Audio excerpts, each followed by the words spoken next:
Президент Российской Федерации Владимир Владимирович Путин. President Russian Federation Vladimir Putin.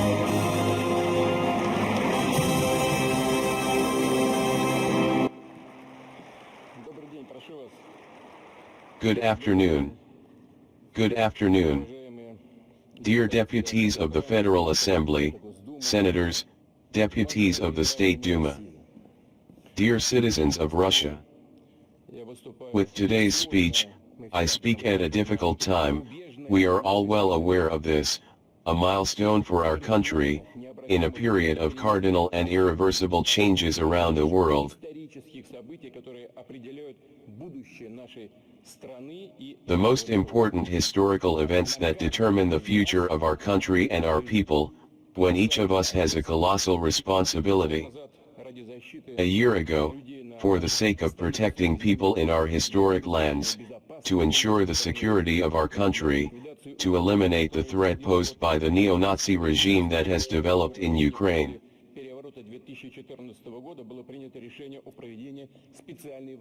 After the 2014 coup, it was decided to carry out a special military operation, and we will decide step by step, carefully and consistently, what we are up against.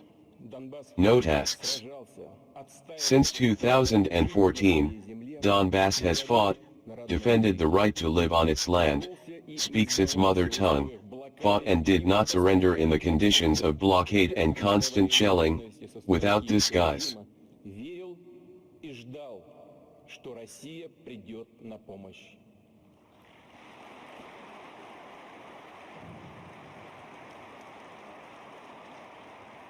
Между тем, и вы это хорошо знаете, мы делали все возможное, действительно все возможное для того, чтобы решить эту проблему мирными средствами. Терпеливо вели переговоры о мирном выходе из этого тяжелейшего конфликта. Но за нашей спиной готовился совсем другой сценарий. Обещания западных правителей, их заверение о стремлении к миру на Донбассе обернулось, как мы теперь видим, подлогом, жестокой ложью. Они просто тянули время, занимались крючкотворством, закрывали глаза на политические убийства, на репрессии киевского режима против неугодных, на издевательства над верующими. Все больше поощряли украинских неонацистов на террористические действия на Донбассе. В западных академиях и училищах натаскивали офицерский состав националистических батальонов, поставляли оружие. Hatred on the part of the Kiev regime, believed and hoped that Russia would come to the rescue. In the meantime, and you know this very well, we have done everything possible, really everything possible to resolve this problem by peaceful means, patiently negotiating a peaceful solution to this serious conflict. But behind us, a completely different scenario was being prepared. The promises of the Western rulers, their assurances about the desire for peace in the Donbass became, as we see now, a forgery, a cruel lie. They simply dragged their feet, turned a blind eye to political assassinations, to the Kiev regime's repressions against undesirables, to the mockery of believers, to everything. More encouraged Ukrainian neo-Nazis to terrorist actions in the Donbass. In Western academies and schools, officers of nationalist battalions were trained, weapons were supplied. And I want to emphasize that even before the start of the special military operation, Kiev was negotiating with the West about the supply of air defense systems, fighter jets and other heavy weapons to Ukraine. We also remember the Kiev regime's attempts to obtain nuclear weapons, because we talked about it publicly. The United States and NATO have been rapidly deploying their military bases and secret biological laboratories near the borders of our country, dominating the theater of future military operations during maneuvers and preparing the Kiev regime subordinated to them. Enslaved by them Ukraine to a major war. And today they admit it publicly, openly, without hesitation. They seem to be proud, reveling in their betrayal, calling both the Minsk agreements and the Normandy format a diplomatic spectacle, a bluff.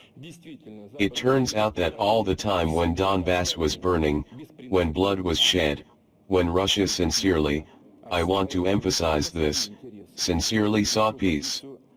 They played in people's lives, they played, in fact, as they say in certain circles, with cards that were made.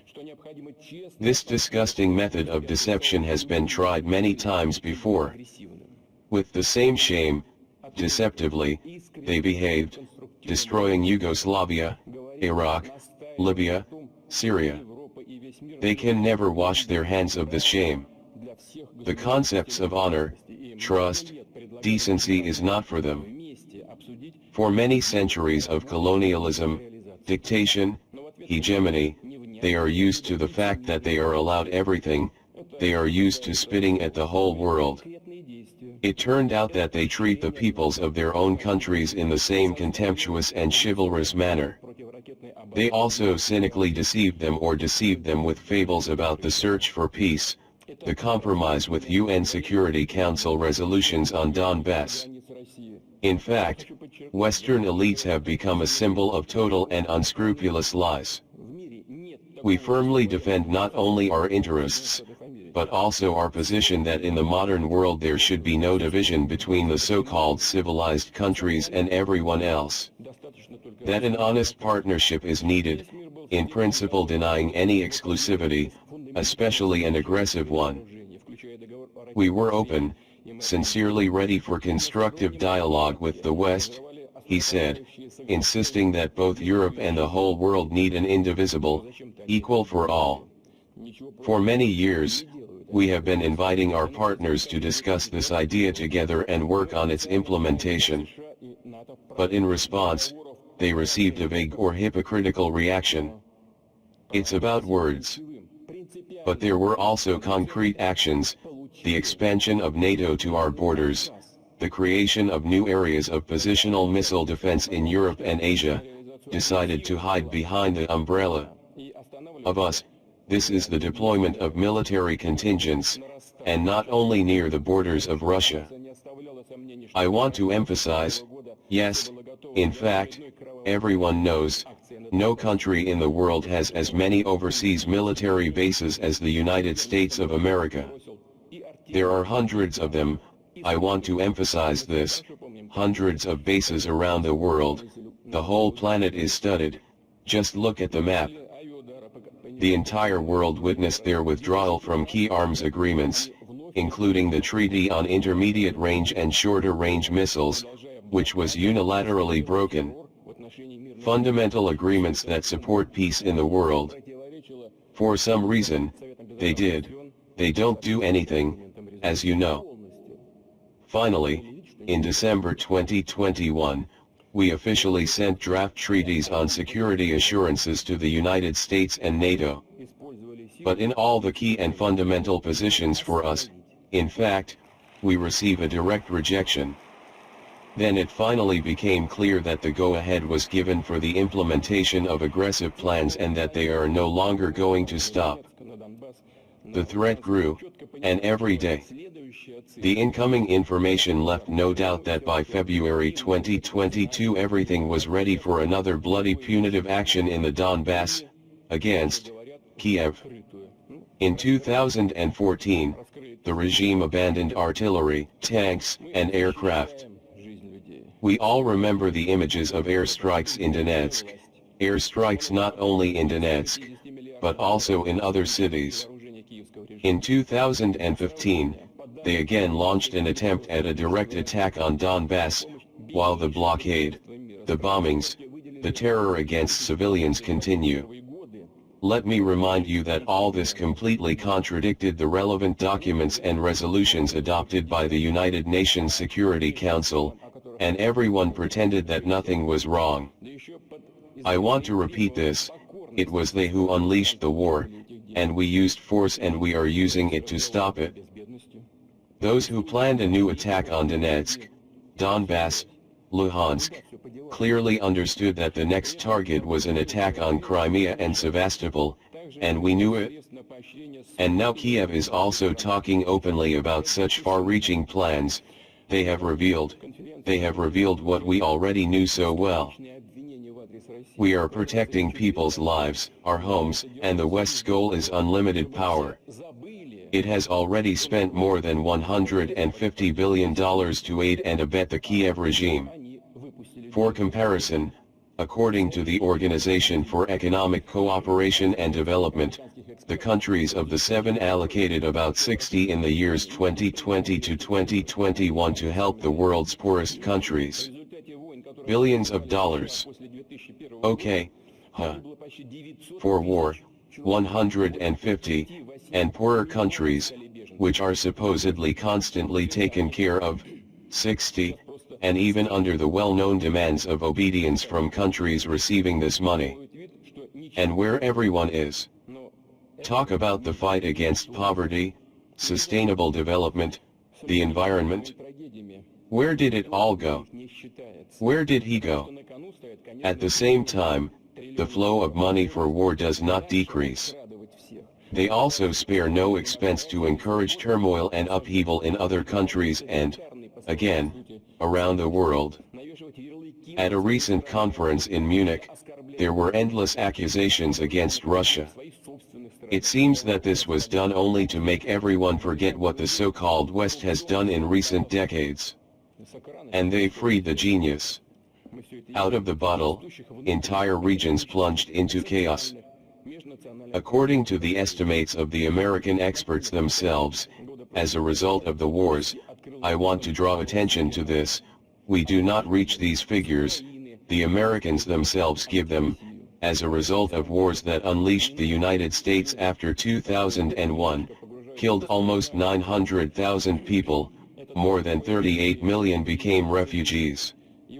All this now they just want to erase from the memory of humanity, pretend that nothing happened. But no one in the world has forgotten it and will not forget it.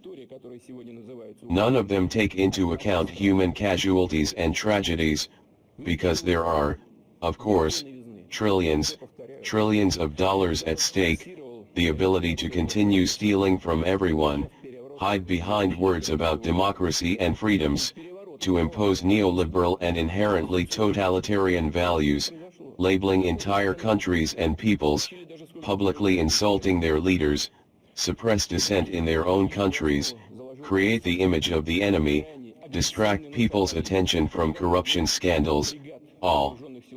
This does not come off the screens, we see everything, from the growing internal economy, social, inter-ethnic problems and contradictions.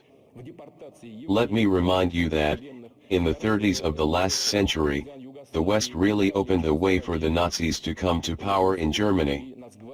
And in our time, they began to do anti-Russia from Ukraine. The project is not really new.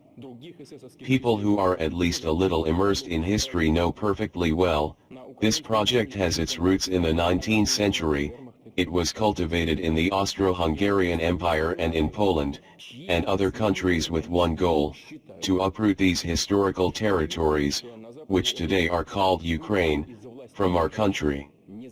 That's the goal. There is nothing new, no novelty, everyone repeats. The West accelerated the implementation of this project today, supporting the 2014 coup.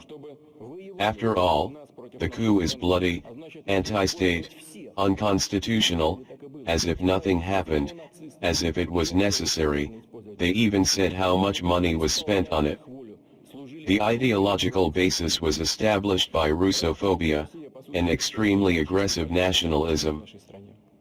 Recently, one of the brigades of the armed forces of Ukraine, it is shameful to say, we are ashamed, they are not, was given the name Edelweiss, like Hitler's division that participated in the deportations of Jews, executions of prisoners of war, in operations punitive against partisans from Yugoslavia, Italy, Czechoslovakia, and Greece. The chevrons of Das Reich are especially popular among the Ukrainian armed forces and the National Guard of Ukraine, Deadhead, Galicia, other SS units, who also have their hands up to their elbows in blood. Ukrainian armored vehicles are marked with the identification marks of Nazi Germany's Wehrmacht. Neo-Nazis make no secret of whose heirs they are. It is surprising that, in the West, none of the powers that be realize this. Why? Because they don't give a damn.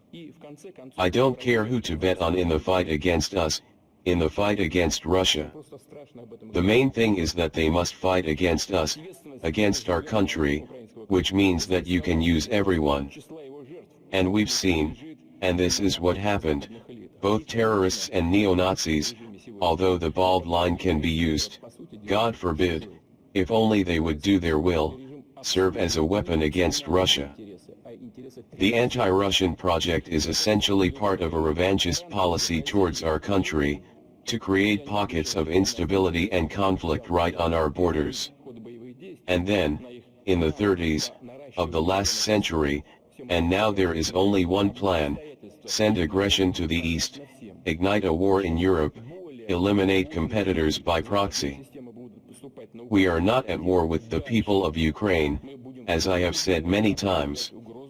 The people of Ukraine themselves have become hostages of the Kiev regime and its Western masters, who have actually occupied this country in the political, military, and economic sense, for decades.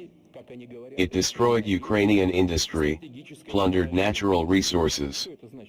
The logical result has been social degradation, a tremendous increase in poverty and inequality, and in such circumstances, of course, it is easy to extract material to fight. No one talks about people.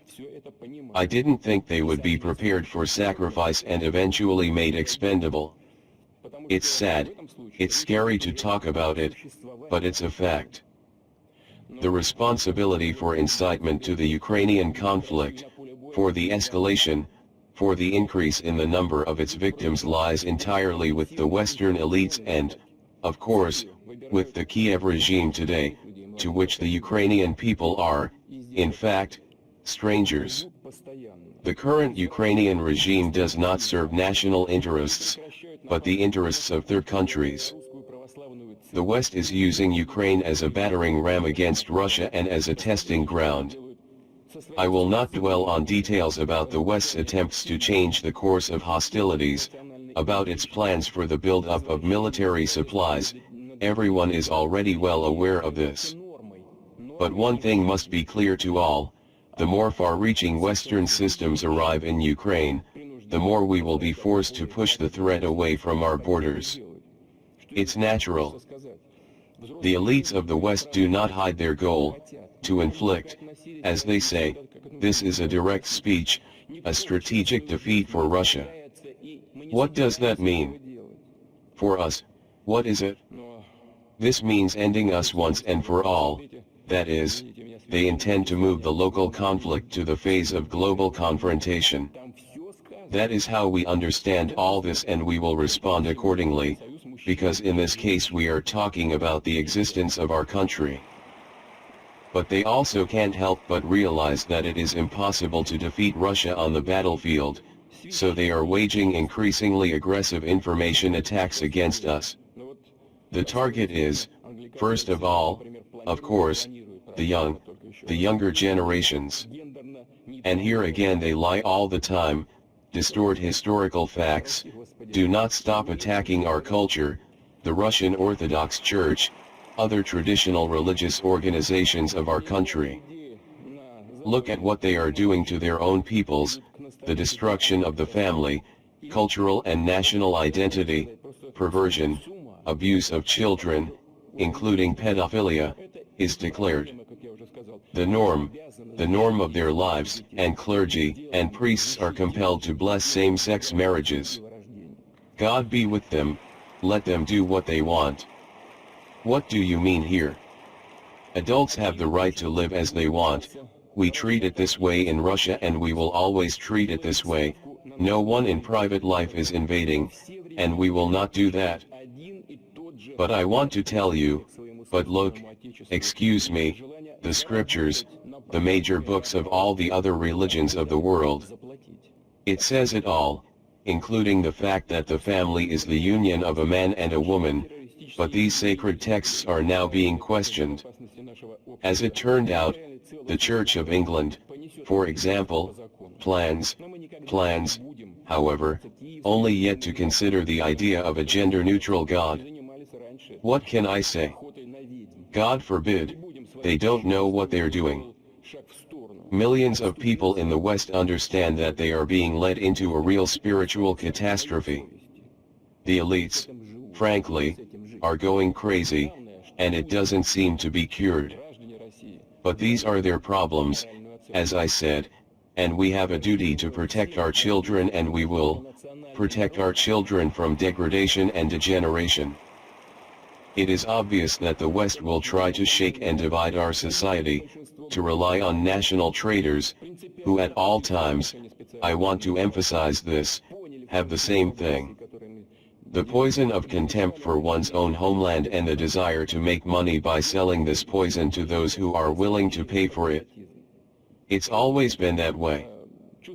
Those who have embarked on the path of direct betrayal, committing terrorist crimes and other crimes against the security of our society, the territorial integrity of the country will be held accountable before the law.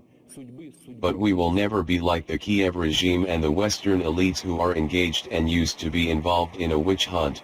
We will not settle accounts with those who stepped aside, withdrew from the motherland. Let it remain in your consciousness, let you live with it, you have to live with it. The main thing is that the people, the citizens of Russia gave them a moral evaluation. I am proud, and I think we are all proud, that our multinational people, the absolute majority of citizens, have taken a principled position on the special military operation and understood what they are doing. The significance of the actions we are doing has supported our actions to protect Donbass. In this support, first of all, there was a true patriotism, a feeling that historically inherent in our people. It impacts with its dignity, with the deep awareness of all, I emphasize, each of its destinies inseparable with the destiny of the homeland. Dear friends, I want to thank everyone, all the people of Russia for their courage and determination, to thank our heroes, soldiers, and officers of the Army and Navy, Roshgvardia, Special Service employees and all law enforcement agencies, fighters of the Donetsk and Luhansk Corps, volunteers, patriots fighting in the ranks of the reserve bars of the combat army. I would like to apologize, I regret that I cannot name everyone during today's speech. You know, when I was preparing this speech, I wrote a long list of these heroic units, and then I took it out of today's speech because, as I said, it's impossible to name everyone, and I was afraid of offending those whom I won't name. A great bow for the parents, wives, families of our advocates, doctors and paramedics, health instructors, nurses who rescue the wounded, railway workers and conductors who supply the front, builders who build fortifications and restore housing, roads, civilian installations, workers and engineers of defense plants, who now work almost all day, in several shifts, to rural workers who reliably ensure the country's food security.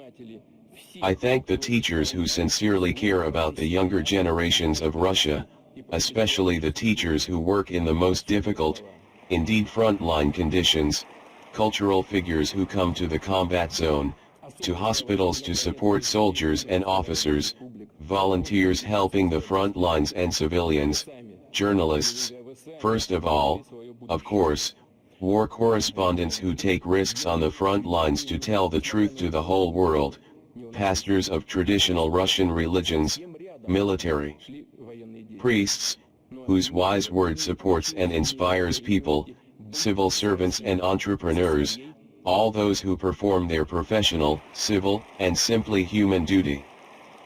Special words are for residents of the Donetsk and Luhansk People's Republics, the Zaporozhye and Kherson regions. You yourselves, dear friends, have determined your own future in referendums, you have made a firm decision, despite the threats and terror of neo-Nazis, in conditions in which military operations were very close, but there was and is nothing stronger than his determination to be with Russia, with his fatherland. Applause. I want to emphasize that this is the reaction of the hall to the residents of the People's Republics of Donetsk and Luhansk, Zaporozhye, and Kherson. Once again, I show great reverence to all of them. We have already initiated and will continue to intensify a large-scale program for the socio-economic recovery and development of these new regions. This includes the revival of businesses and jobs, the ports of the Sea of Azov, which has again become Russia's internal sea, to build new roads, as we did in Crimea, which now has a reliable land connection with all of Russia. We will definitely implement all these plans through joint efforts. Today, the regions of the country provide direct support to the cities, districts, and towns of the Donetsk and Luhansk People's Republics, the Zaporozhye and Kherson regions. They do so sincerely, as true brothers and sisters. Now we are together again, which means that we have become even stronger, and we will do everything we can to ensure that the long-awaited peace returns to this land of ours, so that the safety of the people is guaranteed. For this, for their ancestors, for the future of their children and grandchildren, for the restoration of historical justice, for the reunification of our people, today the combatants, our heroes, fight. Dear friends, I ask you to honor the memory of our comrades in arms who gave their lives for Russia, the civilians, the elderly, the women, the children who died under Russian fire at the hands of neo-Nazis and punishers. Minute of silence.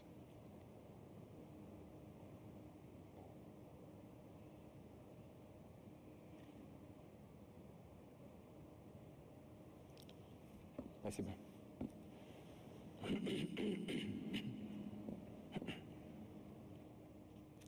Мы все понимаем. Я понимаю, как невыносимо тяжело сейчас женам, сыновьям, дочерям павших воинов, их родителям, которые воспитали достойных защитников Отечества, таких же, как и молодогвардейцы Краснодона, как юноши и девушки, которые в годы Великой Отечественной войны боролись с нацизмом, отстаивали Донбасс.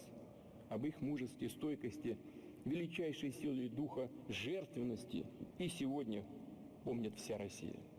Наш долг – поддержать семьи, потерявшие родных, близких, любимых, помочь им вырастить, поднять детей, дать им образование, профессию.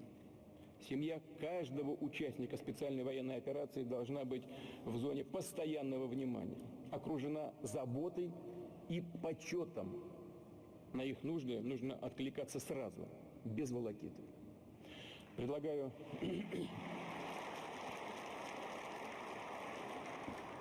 создать специальный государственный фонд. Thank you. We all understand, and understand how unbearably difficult it is now for the wives, sons, daughters of fallen soldiers, their parents, who raised worthy defenders of the fatherland, the same, as well as the young guards of Krasnodar, as young men and women who fought against Nazism during the Great Patriotic War, defended the Donbass. His courage, perseverance, greatest strength of spirit and sacrifice are still remembered throughout Russia today. Our duty is to support families who have lost relatives, friends, loved ones, help them raise children, give them an education, a profession. The family of each participant in a special military operation must be in the zone of constant attention, surrounded by care and honor. Your needs must be answered immediately, without bureaucracy. I propose to create a special state fund. Their task will be personal assistance aimed at the families of the dead combatants and veterans of the special military operation. It will coordinate the provision of social, medical, and psychological support, solve problems of treatment and rehabilitation of sanatoriums and resorts, help in education, sports, employment, entrepreneurship, in advanced training, in obtaining a new profession. A separate task more important from the background is the organization of long-term care at home, high-tech prosthetics for all who need it. I call on the government, together with the Social Policy Commission of the State Council and the regions, to resolve all organizational issues as soon as possible.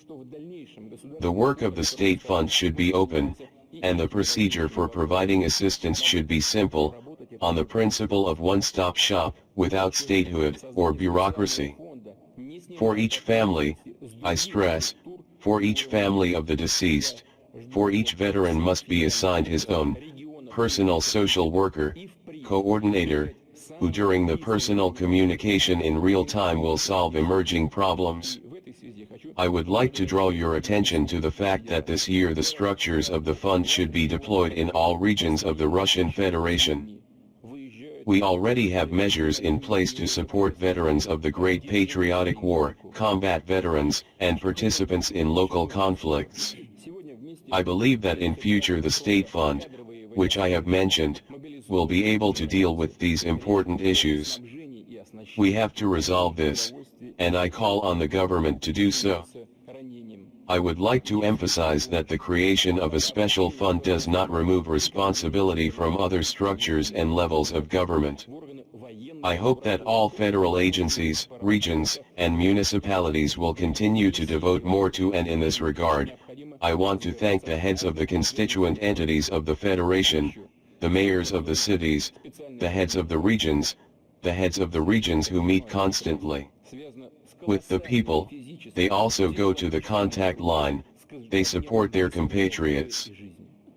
What would you like to emphasize? Today, the difficulties of the front are borne together by career military, mobilized and volunteers.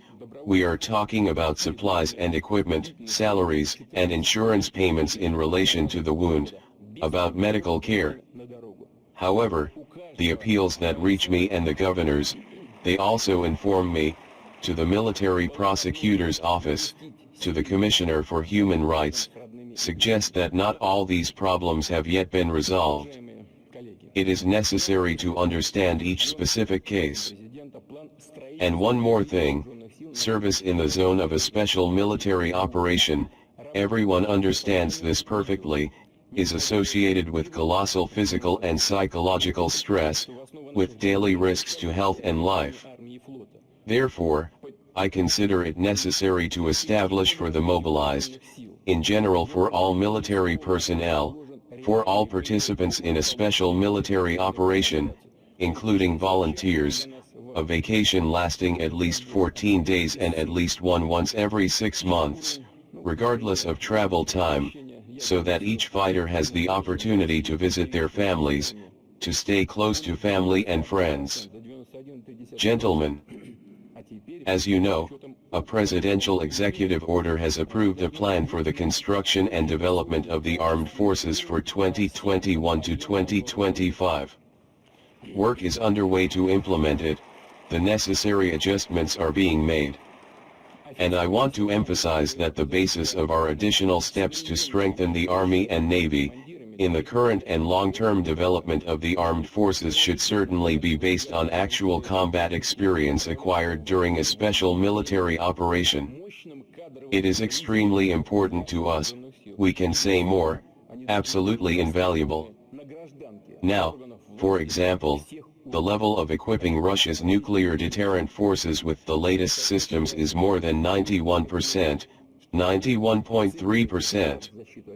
And now, I repeat, taking into account the experience we have gained, we must achieve the same level of high quality in all components of the armed forces.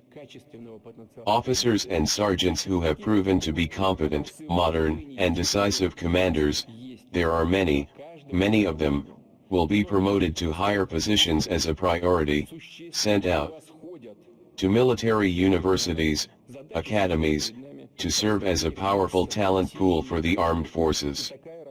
And, of course, they should be in demand among civilians, in government agencies at all levels. I just want to draw the attention of my colleagues to this. This is very important. People must understand that the motherland appreciates your contribution to the defense of the fatherland. We will actively introduce the most advanced technologies that will ensure an increase in the qualitative potential of the Army and Navy. We have such developments, samples of weapons and equipment in all areas. Many of them in their characteristics are significantly superior to their foreign counterparts. The task before us is to launch its mass production, en masse. And this work is underway, its pace is constantly increasing, and on our own, I want to do it. This should be emphasized, on our own, on the Russian scientific and industrial basis, through active participation in the implementation of the State Defense Order of small and medium-sized enterprises. High-tech business. Today, in our plants, in design offices, in scientific teams, experienced specialists, and increasingly younger, talented, qualified, aimed at a breakthrough, loyal the tradition of Russian gunsmiths is to do everything possible for victory. We will definitely strengthen the guarantees for labor groups. This applies to wages and social security. I propose to implement a special program of preferential rental housing for employees of companies in the defense industry. The rental rate for them will be significantly lower than the market rate, as a significant portion of the housing rate will be borne by the state. We have certainly discussed this issue with the government. I charge you to work out all the details of this program and, without delay, to start the construction of such rental housing, mainly, of course, in the cities, our important defense systems, industrial, and research centers. Gentlemen, as I have already said, the West has deployed against us not only a military, information, but also an economic front.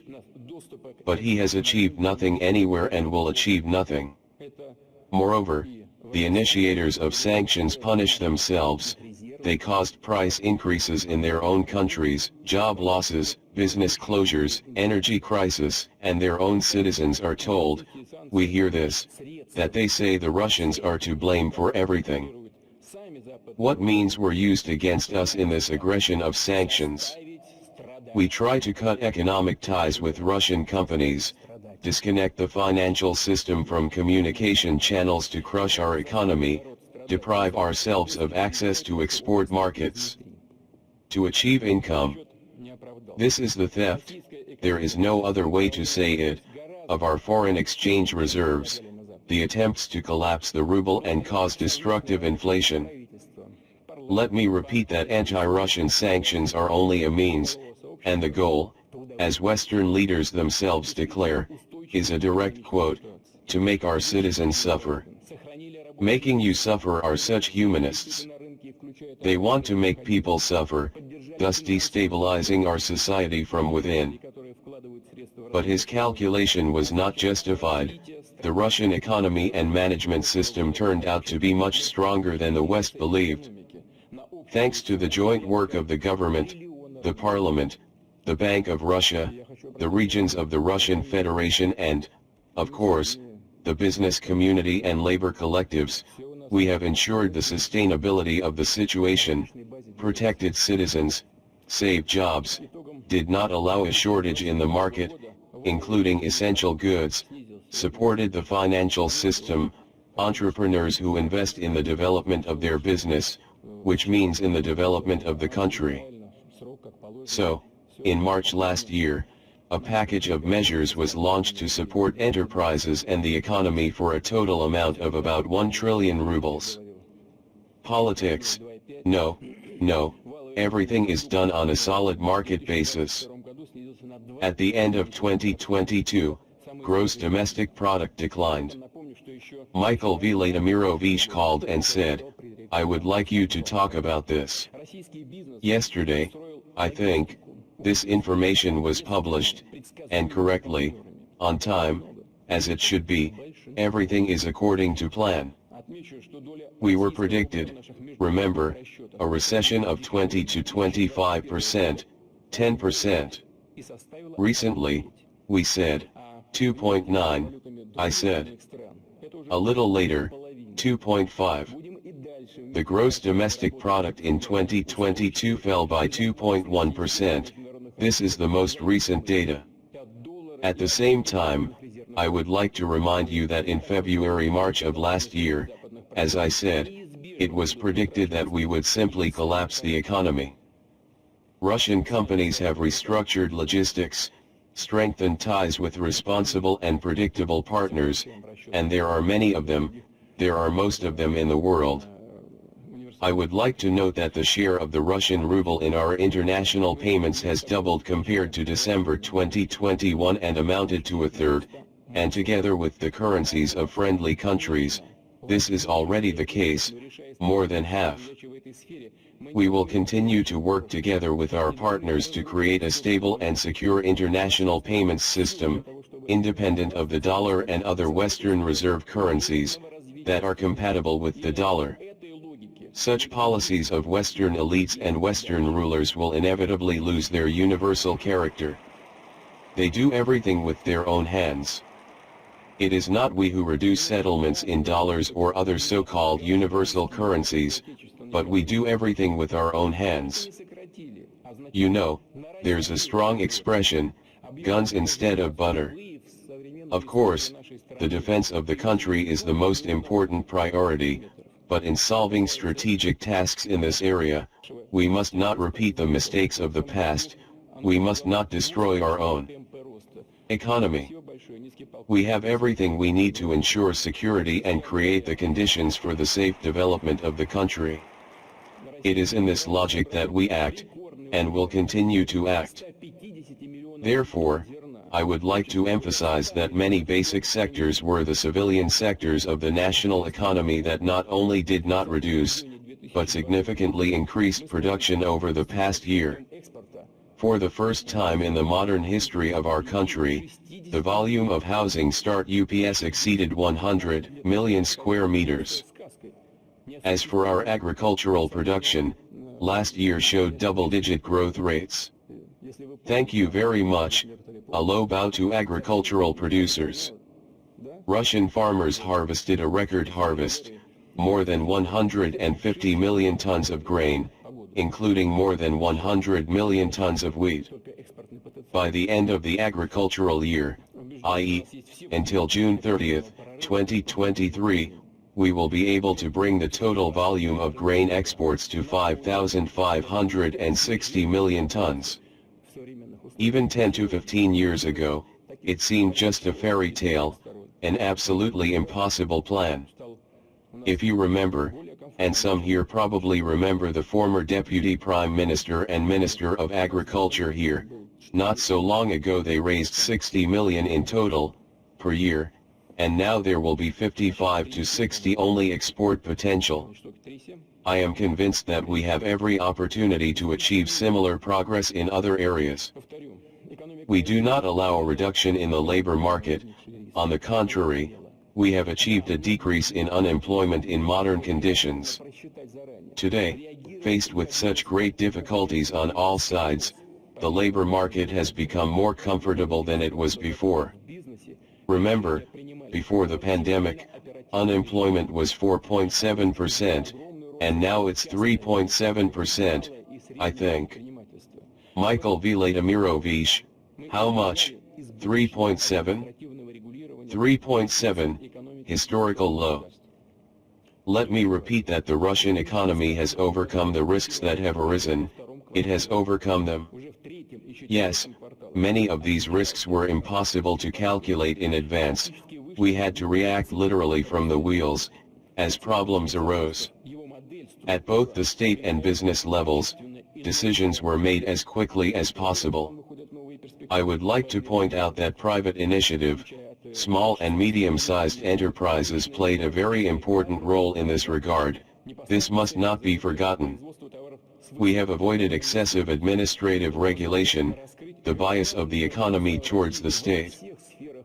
What else is important? Last year's economic recession was recorded only in the second quarter, already in the third and fourth quarters there was growth, a rebound. In fact, we have entered a new cycle of economic growth. According to experts, their model, structure acquire a qualitatively different character. New and promising global markets are coming to the fore, including the Asia-Pacific region, our own domestic market, scientific, technological and personnel base, not the supply of raw materials abroad, but the production of goods with high added value. This allows us to reveal Russia's enormous potential in all spheres and regions. Already this year, a solid increase in domestic demand is expected. I am sure that our companies will take this opportunity to increase production of the most popular products, to fill niches that have become vacant or are being vacated after leaving Western companies.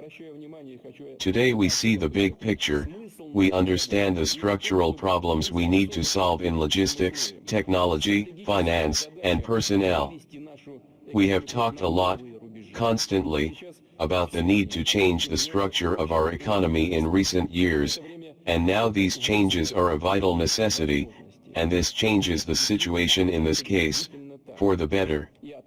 We know what needs to be done for the progressive and confident development of Russia, and it is a sovereign and independent development, despite any external pressure and threat. A reliable guarantee of the security and interests of the state. I would like to draw your attention to the fact that the aim of our work is not to adapt to current conditions. The strategic task is to take our economy to new frontiers. Everything is changing now, and it's changing very, very quickly. This is a time not only of challenges, but also of opportunities. Today this is true, and our future life depends on how we implement them. It is necessary to eliminate, I want to stress this, any contradiction, formality, grievance, insinuation, and other interdepartmental nonsense. Everything for the cause, everything for the result, everything must be directed to this. The successful start of Russian businesses and small family businesses is already a victory. The opening of modern factories and miles of new roads is a victory. A new school or kindergarten is a victory. Scientific discoveries and technologies are, of course, also a victory. Everyone's contribution to overall success is what is important. In which areas should the partnership work of the state, regions, and national enterprises be concentrated? First, we will expand promising foreign economic ties and build new logistics corridors. It has already been decided to extend the Moscow-Kazan highway to Ekaterinburg, Chelyabinsk, and Tyumen, and in the future, to Irkutsk and Vladivostok with access to Kazakhstan, Mongolia and China, which will also significantly expand our economic ties with Southeast Asian markets. We will develop the ports of the Black and Azov Seas. We will pay special attention, we are already doing it, those who are involved in this on a daily basis, we will pay special attention to the North-South International Corridor. Already this year, ships with a draft of at least 4.5 meters will be able to pass through the Volga-Caspian Canal. This will open new routes for business cooperation with India, Iran, Pakistan, and Middle Eastern countries. We will continue to develop this corridor. We plan to accelerate the modernization of the eastern direction of the railways, the Trans-Siberian Railway and the Baikal-Amur Main Line, and increase the capabilities of the Northern Sea Route. This is not only additional cargo flows, but also the basis for solving national problems for the development of Siberia, the Arctic, and the Far East. The infrastructure of the regions, the development of infrastructure, including communications, telecommunications, and the road network, will receive a powerful boost. Already in the next 2024, at least 85% of the roads in the largest agglomerations of the country, as well as more than half of the roads of regional and intermunicipal importance will be brought to regulatory status. I am sure we will. We will continue the free gasification program. It has already been decided to extend it to social services, kindergartens and schools, clinics, hospitals, paramedical and obstetric stations. Act permanently, they may always request connection to gas supply networks. This year, a major program begins for the construction and repair of housing and communal services. Within 10 years, it is planned to invest at least 4.5 trillion rubles in this area. We know how important this is for the citizens, how neglected this sphere is. We have to work and we will do it. It is important that the program gets off to a good start immediately, so I call on the government to ensure its stable funding.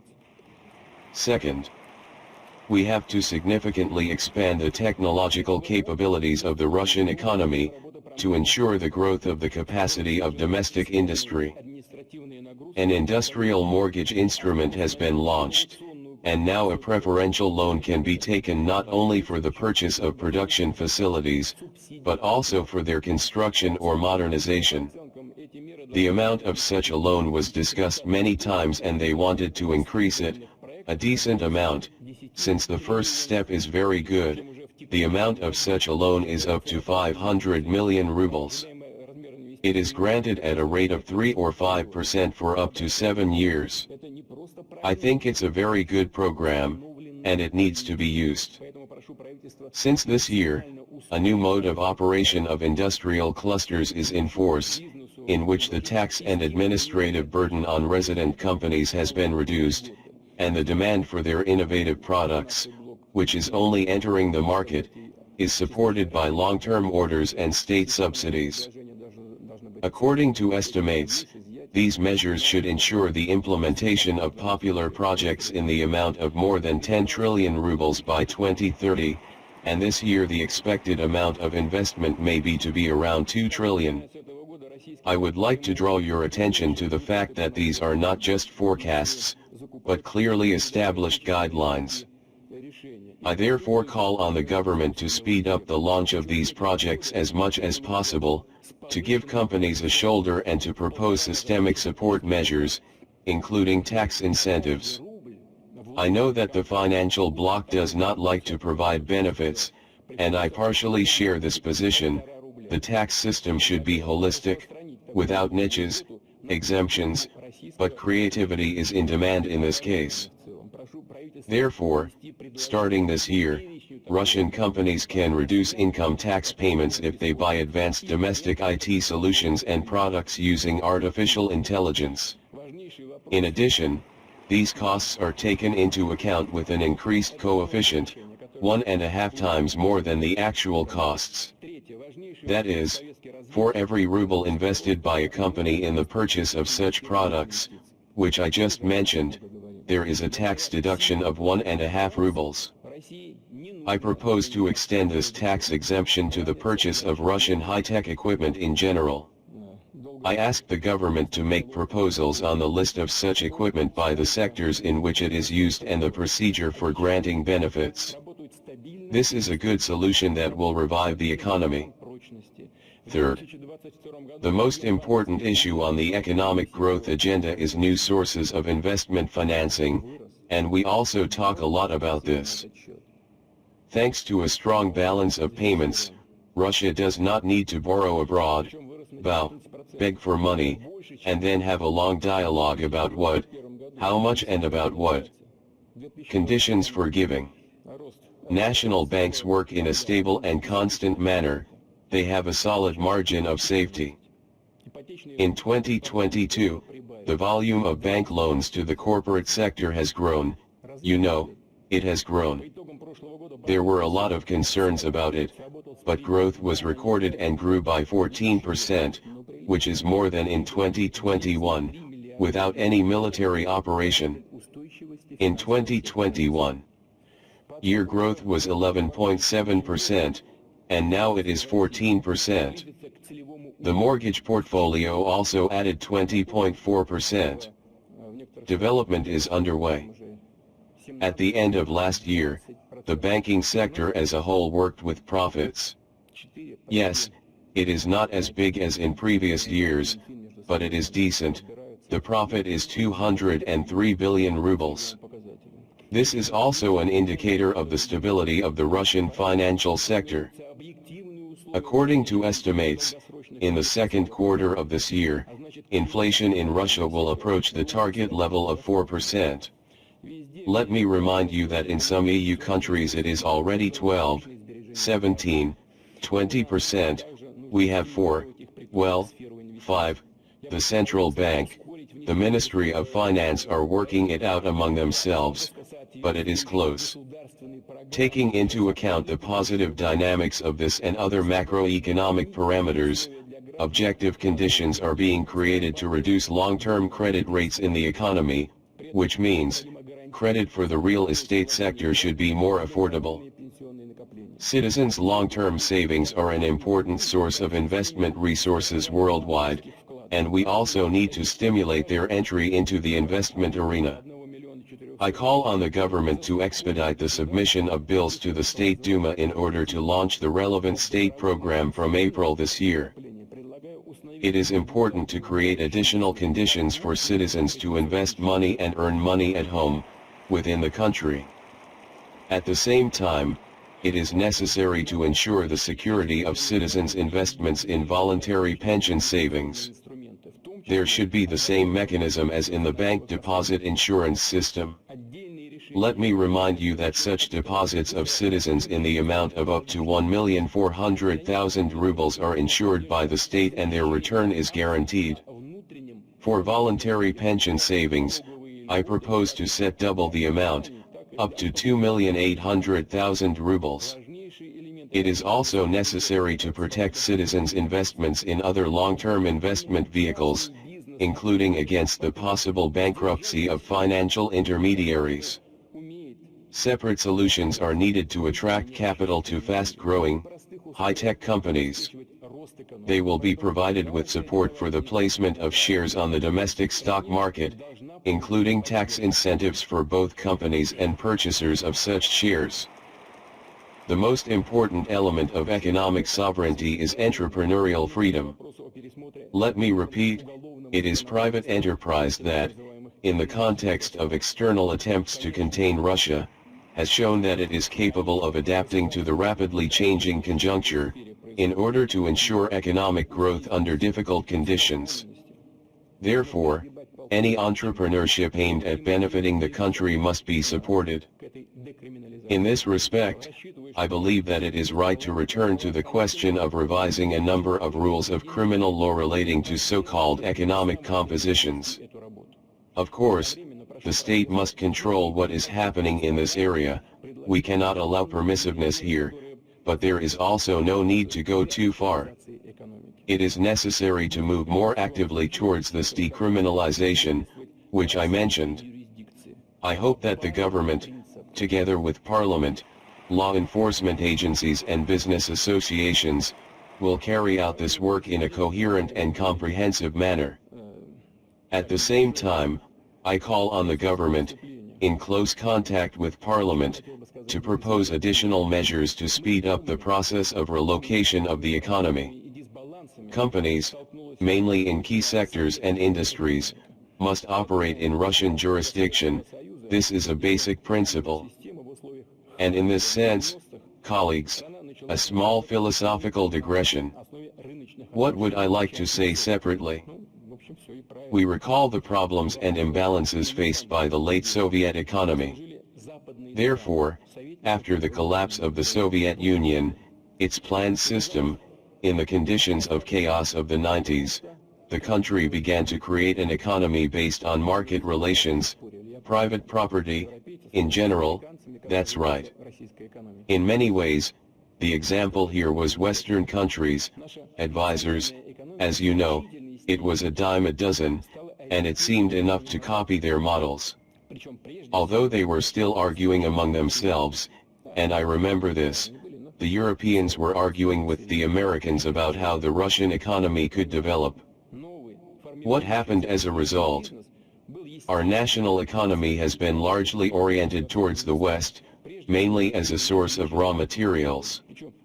The nuances, of course, were different, but in general as a source of raw materials. The reasons for this are also clear. The new and emerging Russian business was naturally the target, like all other businesses in all other countries, mainly. It aims to make profits, both quick and easy. And what brought it? This is the sale of resources, oil, gas, metals, wood. Few people thought about it, perhaps there was no such opportunity, to invest in the long term, so other more complex sectors of the economy were developing poorly. And to break this one, the negative trend, everyone saw it perfectly, in all governments, took us years, adjusting the tax system and large-scale public investment. We have achieved real and visible change here. Yes, there is a result. However, I repeat, it is necessary to take into account the situation in which our mainly large business developed. Technology, in the West, cheaper financial sources and profitable markets, in the West, of course, and capital began to flow there. Unfortunately, instead of to expand production, to buy equipment and technologies, to create new jobs here in Russia, they were spent, among other things, for foreign estates, yachts, luxury real estate. Yes, then they began to invest, of course, in development, of course, but at the first stage everything was spent largely on these purposes, on consumption.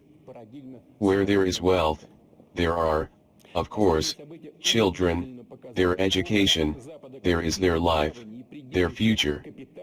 And to track, to prevent such a development of the situation by the state, it was very difficult, almost impossible. We lived in the paradigm of the free market. Recent events have shown that the image of the West as a safe haven and refuge of capital has turned out to be a ghost, a fake, and those who did not understand this in time, who considered Russia just as a source of income, and he planned to live mainly abroad, they lost a lot, they were simply robbed there, even took the legally earned funds. Once, as a joke, many people probably remember it, addressing representatives of Russian companies, I said, "You are tormented by swallowing dust, running through the courts and offices of Western officials, saving your money." That's exactly how it turned out.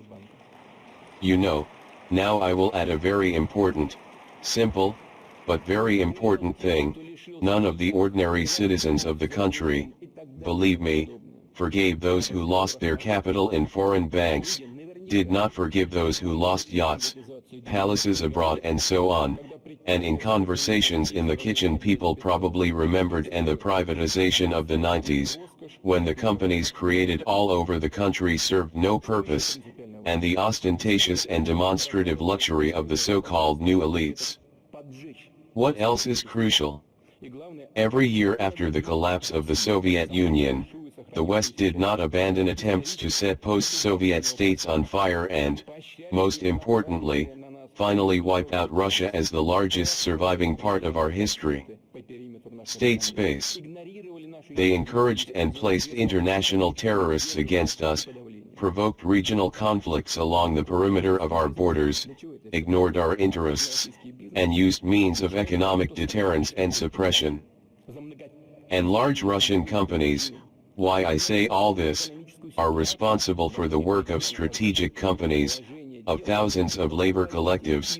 They determine the socio-economic situation in many regions, and therefore the state of affairs, when the leaders and owners of such a business depend on governments that persecute hostile policies towards Russia. It is a great threat to us, a danger to our country. Such a situation cannot be tolerated. Yes, everyone has the opportunity to choose. Someone will want to live his life in an arrested mansion with blocked accounts. He will try to find a place, apparently, in an attractive Western capital or in a tourist center, in another warm place abroad. This is the right of any person. We do not even invade it. But it's time to understand that for the West those people were and will remain second-class outsiders, with whom you can do anything, money, connections, and purchase titles. Counts, comrades, mayors will not help here absolutely. They have to understand that they are second class there. But there is another option, to be with your homeland, to work for compatriots, not only to open new businesses, but also to change life around them, in cities, towns, towns. And we have many of those entrepreneurs, real fighters in business. They are the ones who are the future of national business. Everyone should understand that both the sources of prosperity and the future should be only here, in their native country, in Russia. And then we will really create a strong, self-sufficient economy that doesn't shut itself off to the world, but uses all its competitive advantages. Russian capital and the money received here should work for the country, for its national development. Today we have enormous prospects in infrastructure development, manufacturing, domestic tourism, and many other sectors. I want to be heard by those who are confronted with the wolf habits of the West, trying to run with your outstretched hand, humiliating, begging for your money, is pointless and, most importantly, useless, especially now, since you have a good understanding of who you are dealing with. Now you must not cling to the past, try to demand something, beg for something. It is necessary to rebuild their life and their work, especially because they are strong people. I appeal to the representatives of our business. I know many people personally and for many years, who went through a difficult school of life. Launch new projects, win, invest in Russia, invest in businesses and jobs, help schools and universities, science and health, culture and sports. This is how you multiply your capital, and you deserve recognition, people's gratitude for a generation to come, and the state and society will certainly support you. We'll assume this is a parting word for our business, build work in the right direction. Gentlemen, Russia is an open country and at the same time an original civilization. There is no claim to exclusivity and superiority in this statement, but this civilization is ours, that's what's important. It was passed down to us by our ancestors, and we must preserve it for our descendants and pass it on. We will develop cooperation with friends, with everyone who is ready for joint work. We will adopt all the best, but we will rely mainly on our potential, creativity, energy of Russian society, its traditions and values.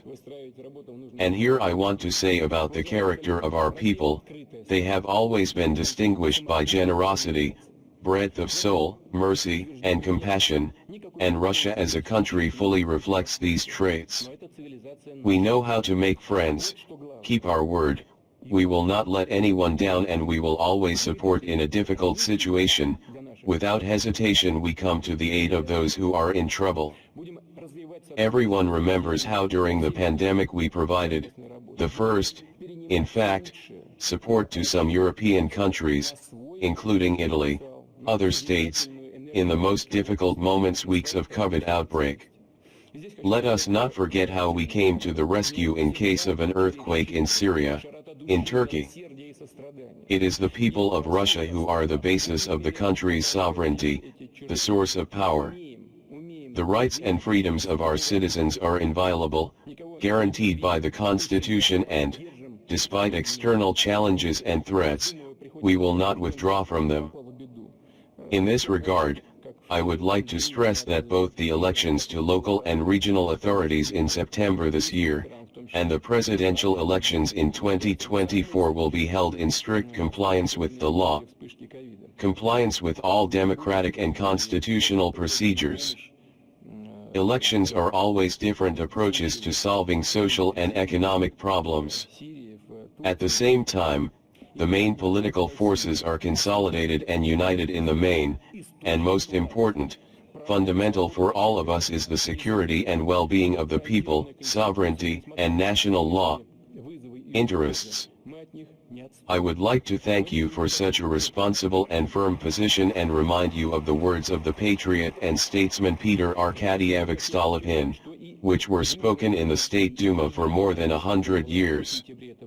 The other way around, but totally in keeping with our times. He said, in defense of Russia, we must all unite, harmonize our efforts, our duties, and our rights to maintain one historical supreme right, the law. Russia should be strong. Among the volunteers now on the front line are deputies of the State Duma and regional parliaments, representatives of executive authorities at various levels, municipalities, cities, districts, rural settlements. All parliamentary parties, the main public associations are involved in collecting humanitarian supplies and helping the front. Thank you again, thank you for such a patriotic position. Local self-government, the level of public power closest to the people, plays a very important role in strengthening civil society, in solving everyday problems. Confidence in the state as a whole, the social welfare of citizens, their confidence in the successful development of the whole country largely depends on their work. I asked the Presidential Executive Office, together with the government, to submit proposals on the creation of tools to directly support the best management teams and practices in large, medium, and small municipalities. The free development of society is the will to take responsibility for oneself and one's loved ones, for one's own country. Such qualities are established from childhood, in the family. And, of course, to strengthen our common values, national identity, education system, national culture is extremely important. Using resources from the Presidential Grants Foundation, the Fund for Cultural Initiatives, the Institute for Internet Development, and other tools, the state will support all forms of creative pursuit, modern and traditional art, realism and avant-garde, classics and innovation. It's not about genres and addresses.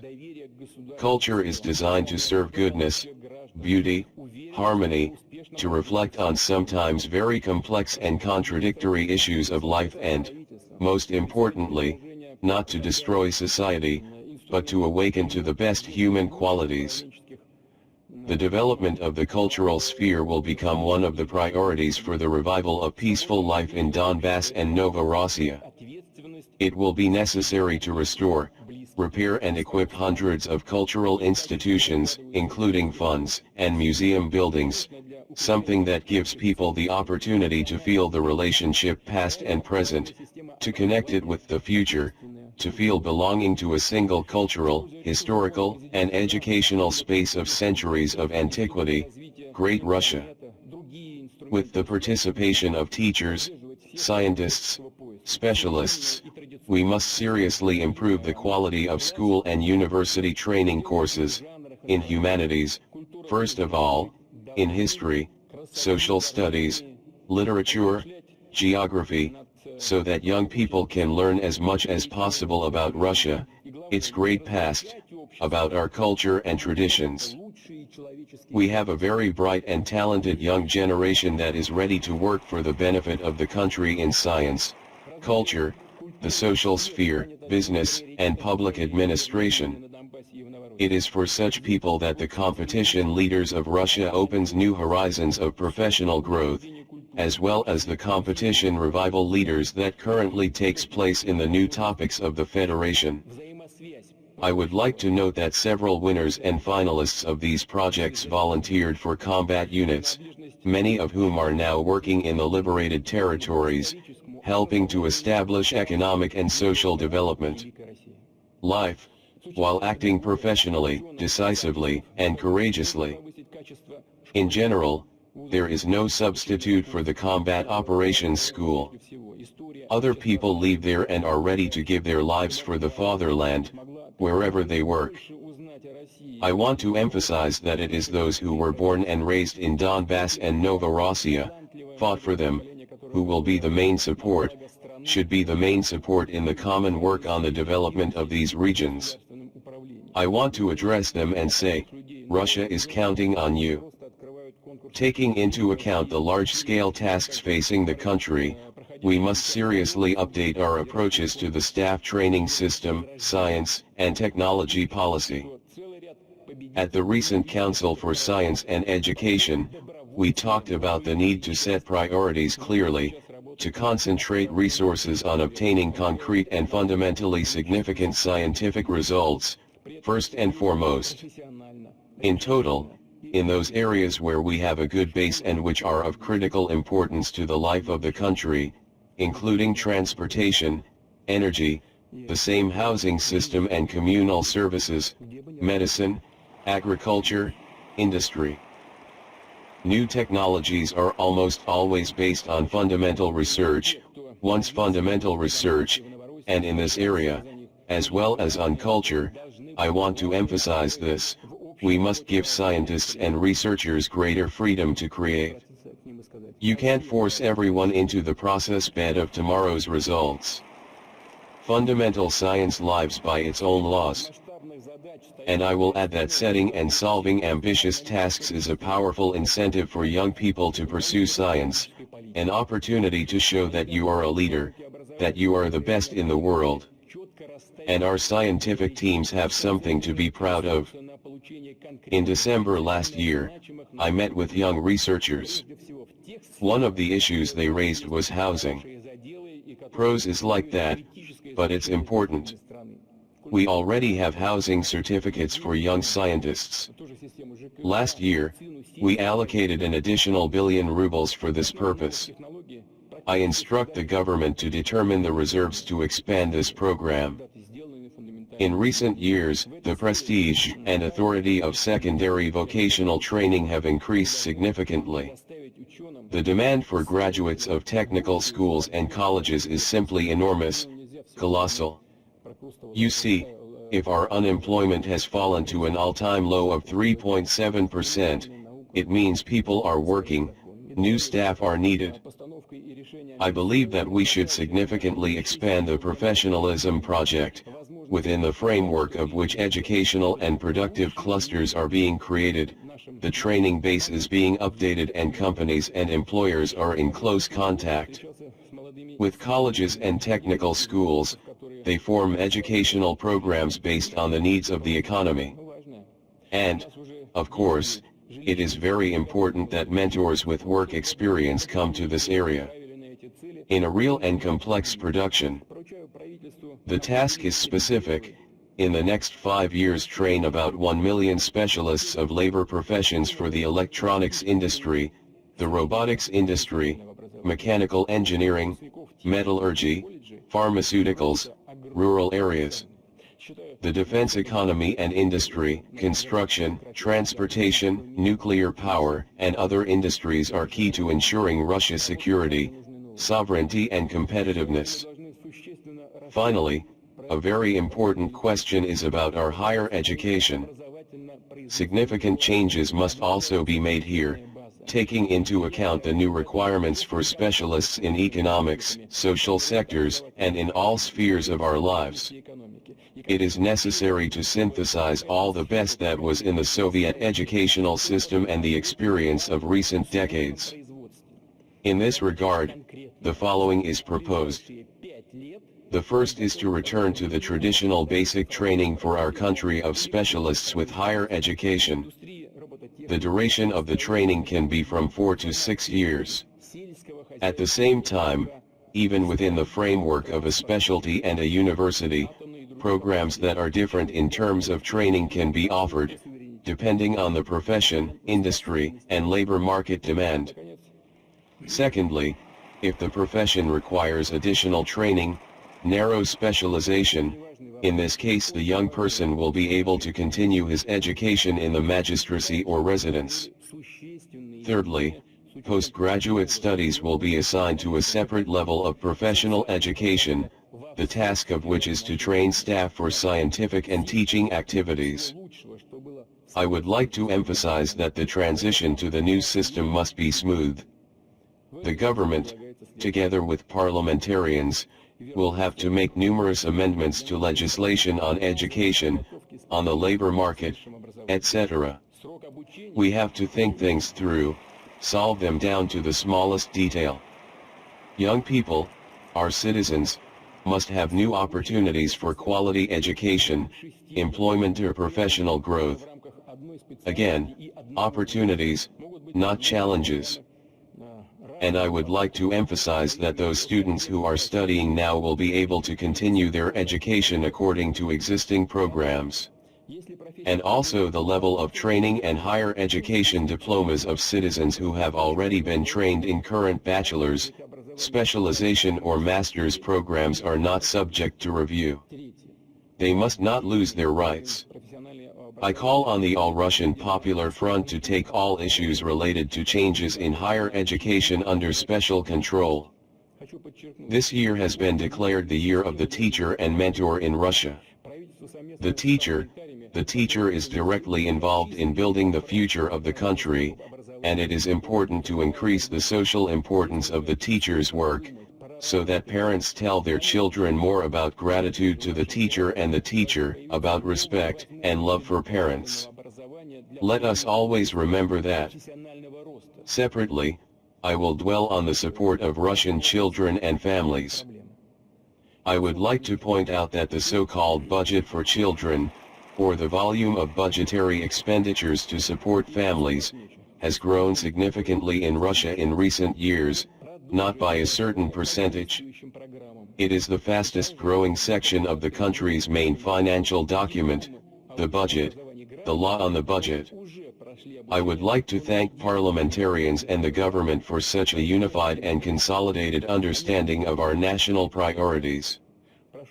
Since February 1st, maternity capital in Russia has again been indexed, as we said, by the amount of real inflation over the past year, that is, by 11.9%. The right to such a support measure now exists among Russian citizens, residents of the new subjects of the Federation. I propose to provide maternity capital in the Donetsk and Luhansk, Zaporozhye and Kherson regions to families into which children have been born since 2007, that is, since this program began operating throughout Russia. Let me remind you that we made the same decision for the residents of Crimea and Sevastopol. We will continue to implement large-scale programs aimed at improving the well-being of Russian families. I would like to emphasize that the government and the regions have set themselves a substantive task, to ensure a noticeable and tangible increase in real wages in Russia. An important indicator, the starting point here, is the minimum wage, as we well understand. Last year it rose twice, by nearly 20%. We will continue to raise the minimum wage, and at a higher rate than inflation and wage growth. Since the beginning of this year, the minimum wage has been indexed to 6.3%. I propose that, from January 1st next year, in addition to the planned increase, we carry out another, by an additional 10%. Thus, the minimum wage will increase by 18.5% and amount to 19,242 rubles. Now, as for the adjustment of the tax system in the interest of Russian families, as of last year, families with 2 or more children are exempt from paying taxes on the sale of homes, if they decide to buy a new and more spacious apartment or house. We need to make more active use of these tools, which happen to be in demand, so that there are more funds in family budgets and families can solve the most important and pressing problems. I propose to increase the size of the social tax deduction, for the cost of educating children, from the current 50,000 to 110,000 rubles per year, and for the costs of their own education, as well as for the treatment and purchase of medicines, from 120 to 150,000 rubles. Of the 13% of these increased amounts, the state will return to citizens the income tax paid by them. And, Of course, it is necessary not only to increase the amount of the deduction, but also to increase its demand, so that the deduction is provided proactively, quickly, and remotely, without taxing citizens. In addition, the well-being, quality of life of Russian families and therefore the demographic situation directly depends on the situation in the social sphere. I know that many regions of the Russian Federation are ready to significantly accelerate the renovation of social infrastructure, cultural and sports facilities, the resettlement of dilapidated housing and the integrated development of rural areas. This attitude will undoubtedly be supported. We use the following mechanism here. Regions will be able to receive and use funds for national projects that are set aside in the federal budget for 2024 through interest-free funds. Treasury loans, in April next year they will be automatically repaid. A good tool. We will keep this issue under constant operational control, and I call on the Economic and Financial Commission of the State Council to join this work. At the same time, we do not need stormtroopers and the search for volumes, especially at the expense of the quality of the facilities being built. Additional financial resources must operate very efficiently and effectively. This is especially important for the modernization of primary health care. A large-scale program was launched in 2021. I asked the government and the heads of the regions not to forget that the main criterion, I have said this many times, is not the figures in the reports, but the concrete, visible, tangible figures. Changes in the availability and quality of medical care. I also instruct the government to adjust the regulatory framework to organize the procurement of ambulances with a set of diagnostic equipment. They allow medical examinations, preventive examinations directly in enterprises, schools, institutions, and remote settlements. We have launched a large school renovation program, and by the end of this year, a total of nearly 3,500 school buildings will be in order. I would like to draw your attention to the fact that most of them are in rural areas, and we have done so on purpose. This year, this work is also being developed in the Donetsk and Luhansk People's Republics, in the Kherson and Zaporozhye regions. It's meaningful and visible, people really see what's going on. It's very good. Starting in 2025, federal funds for the repair and renovation of kindergartens, schools, technical schools, and colleges will be allocated to the regions on a regular and systematic basis, so that, in principle, they do not allow situations in which buildings are in a neglected state. Below, we have set a significant goal to build more than 1,300 new schools between 2019 and 2024. 850 of them have already been opened. Another 400 are expected to be introduced this year. I call on the regions to comply with these plans and keep them clear. The amount of funds for this program from the federal budget from 2019 to 2024 is almost 490 billion rubles. We are not reducing these costs, we will preserve all this. This year, we have increased the volume of budgetary loans for infrastructure. I would like to emphasize that we are sending an additional 250 billion rubles for the development of transport, public services, and other infrastructure in the country. Regions. I instruct the government to allocate another 50 billion rubles in addition to these funds. They will be allocated to the renovation of public transport in the regions of the Russian Federation this year, based on modern technologies. At the same time, I ask you to pay particular attention to small towns and rural areas. We have already decided to extend the Clean Air Project until 2030, which aims to improve the environmental situation in the largest industrial centers. I would like to draw the attention of industrial companies and regional and local authorities to the fact that the task of significantly reducing harmful emissions is not being removed from the agenda. I would like to add that we have come a long way in reforming the waste management industry. We are increasing our recycling and sorting capacity to move to a closed-loop economy. The priority is the further disposal of old landfills and hazardous objects of accumulated damage.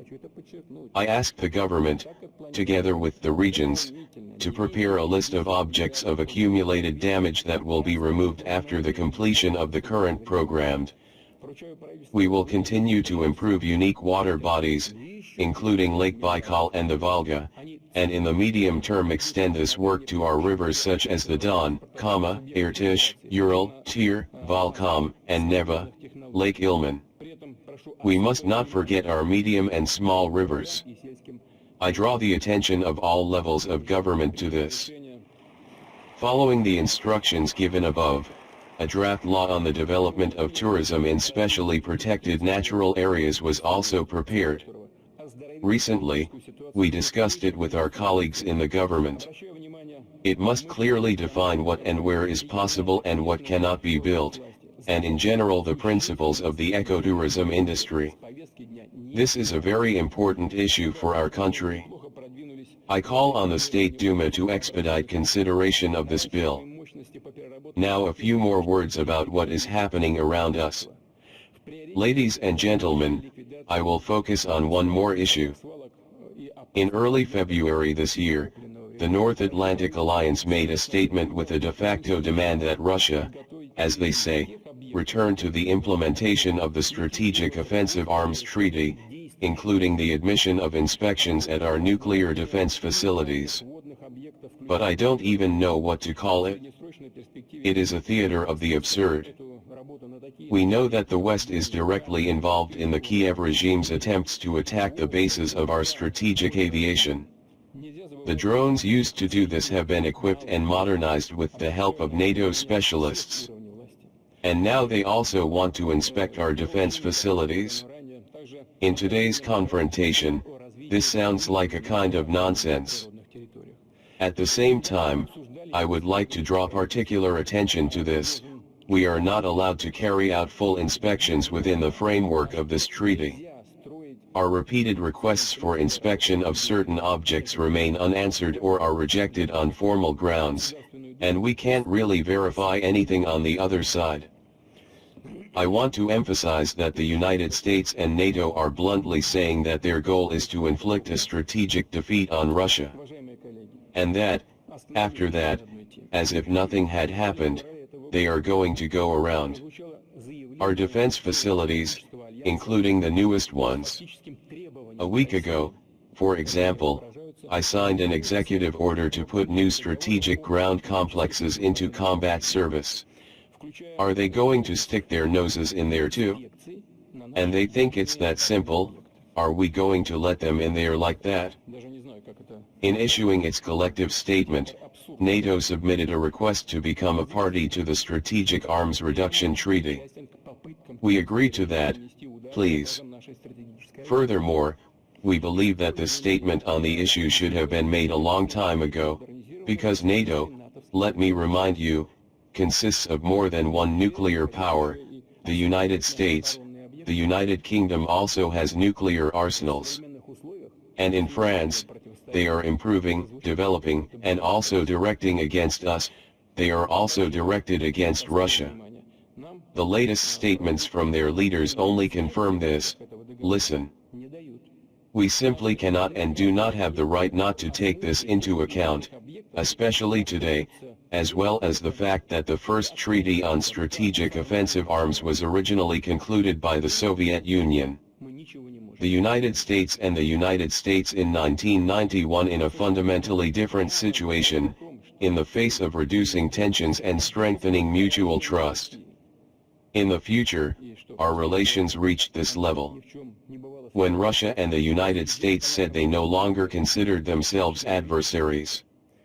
Wonderful, everything was great.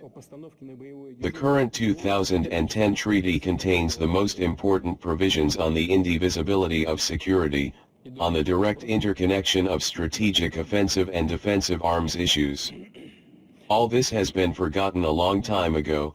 The United States withdrew from the ABM Treaty. As you know, everything is in the past.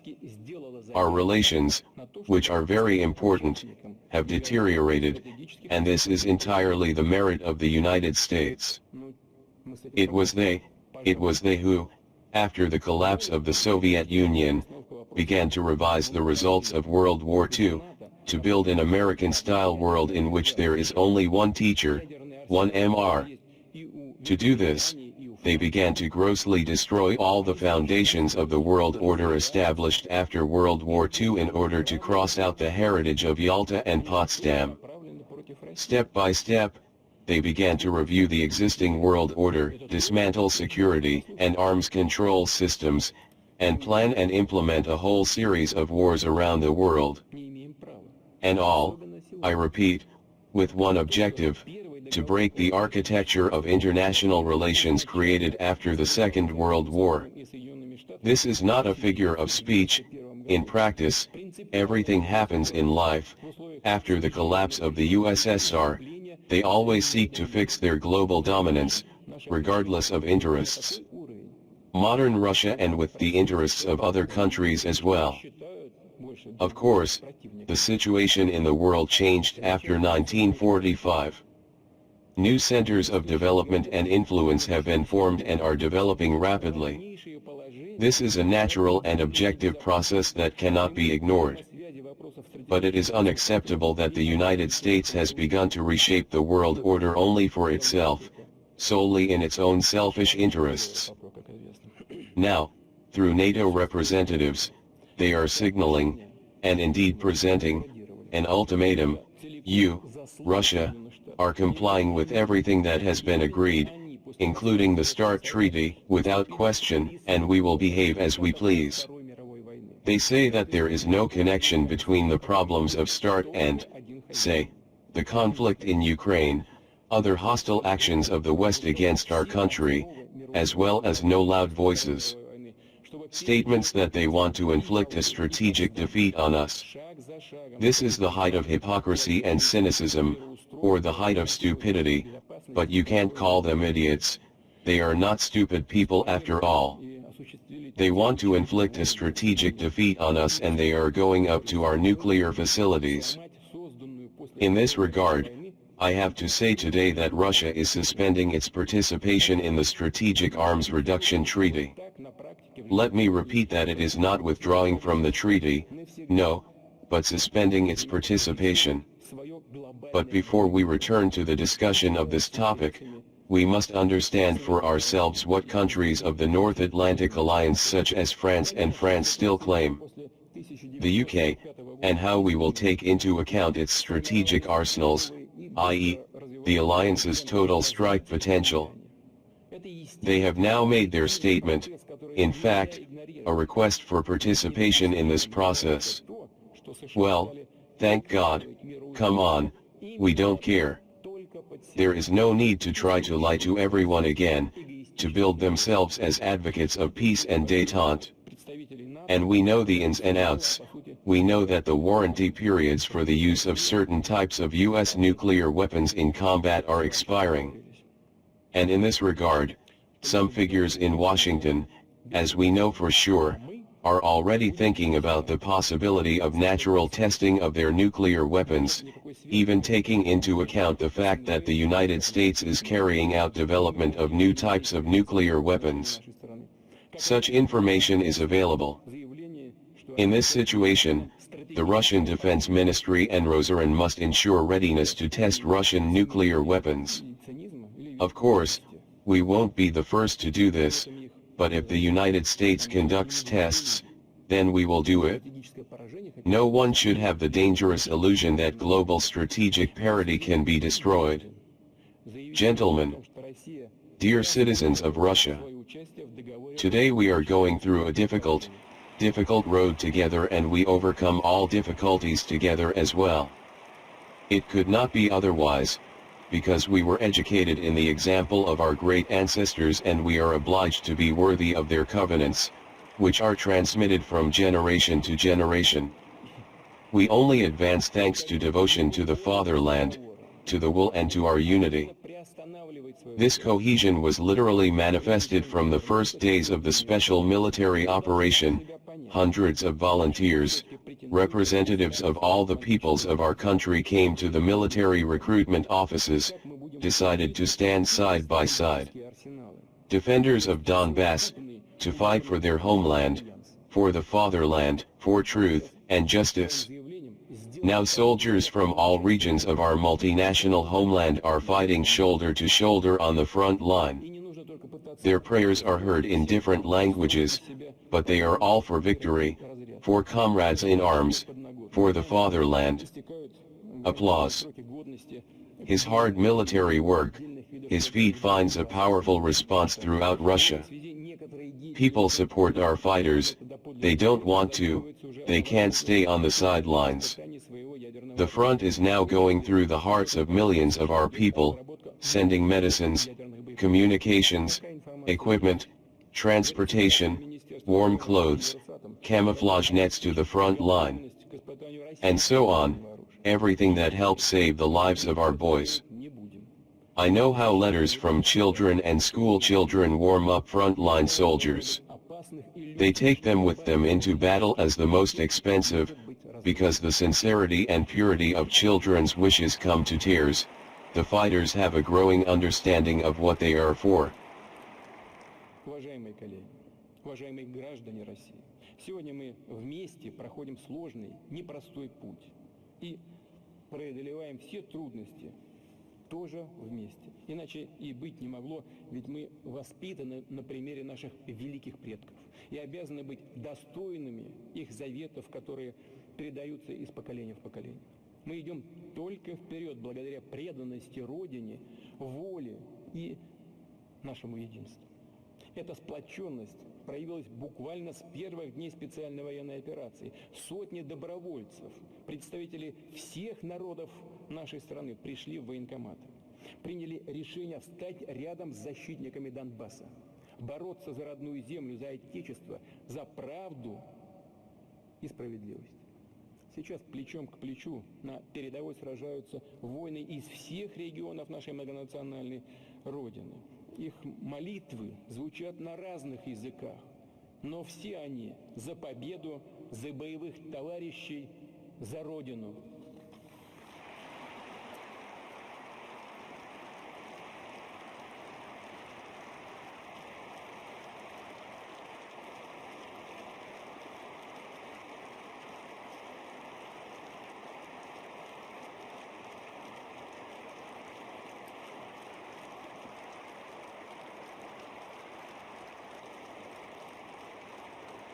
Их тяжелый ратный труд, их подвиг находят мощный отклик во всей России. Люди поддерживают наших бойцов, не хотят, не могут оставаться в стороне. Фронт проходит сейчас через сердца миллионов наших людей. Они отправляют на передовую медикаменты, средства связи, снаряжение, транспорт, теплые вещи, маскировочные сети и так далее. Все, что помогает сохранить жизни наших ребят. Знаю, как письма детей, школьников согревают фронтовиков. Они берут их как самое дорогое, потому что берут с собой в бой, как самое дорогое. Потому что искренность и чистота детских пожеланий трогают до слез. У бойцов крепнет понимание, ради чего они сражаются, кого защищают. Очень значимо для воинов и их семей, для мирных жителей и та забота... Fight against who they protect. Very important for the soldiers and their families, for the civilians and for the care with which the volunteers surround them. From the beginning of the special operation, they act boldly and decisively. Under fire, the shelling takes out of the basements children, the elderly, all those who were in trouble, delivered to hot spots and still do food, water, clothing, deploy humanitarian aid centers for refugees, help in field hospitals and on the combat contact line, take risks, save and keep saving others. only the Popular Front in the framework of the initiative All for Victory collected more than 5 billion rubles. Such a flow of donations is constant. Here, everyone's contribution is equally important, both a large company and entrepreneurs, but situations in which people with modest incomes transfer part of theirs are especially poignant and inspiring: savings, salaries, and pensions. Such a unit to help our soldiers, civilians in the combat zone, refugees is worth a lot.